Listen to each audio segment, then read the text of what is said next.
that's salty. Well, Makana, that's salt water. It has salinity in it.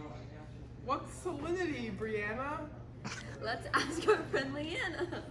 Salinity is the total amount of salt dissolved in a body of water. Salt is made up of sodium chloride, and they are the most abundant ions in seawater.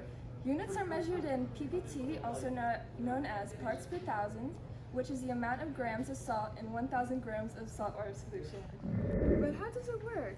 Throughout history, there have been certain processes that have made the ocean salty.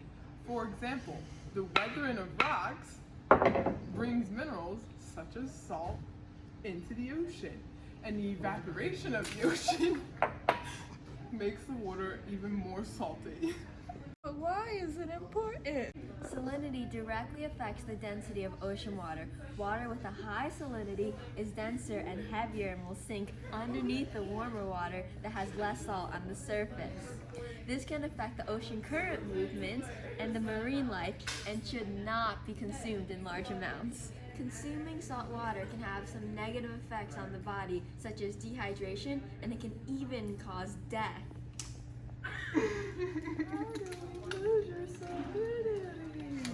Well, my friends Emily, Sam, Alexis, and Isabella can tell you more about that.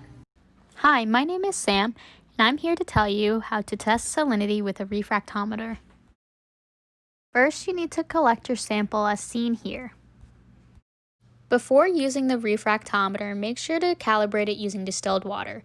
Make sure the reading says 0 as seen here.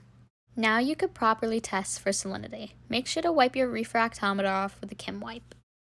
Open your sample bottle and using a pipette, gather a little bit of the sample into the pipette. Put the sample onto the plate and close the lid. Point the refractometer up at the light and look through the opening. Here you can see the reading is about 20 parts per thousand.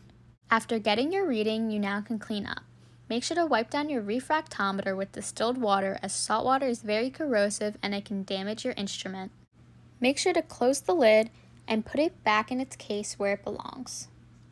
Hi, my name is Emily, and another less accurate way to measure salinity is by using a hydrometer. It uses density to measure specific gravity instead of measuring the amount of salt.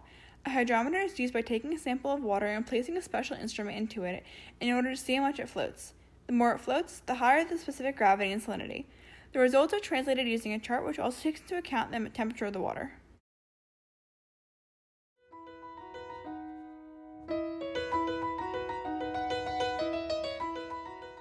Here is Lake Barnegat. It is a completely freshwater lake, so its salinity is 0 parts per thousand. Another example of a lake is Lake Pahatcong, but unlike Lake Barnegat, this lake leads directly to the Barnegat Bay through a dam. So while the salinity of the lake can be 0 parts per thousand, the salinity of the creek leading to the Barnegat Bay may be up to 20 parts per thousand. This is an example of a lagoon off of the Barnegat Bay. Lagoons have more salinity than lakes and creeks, but less salinity than the Central Bay.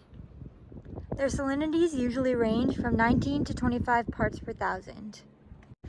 This is the Barnegat Bay.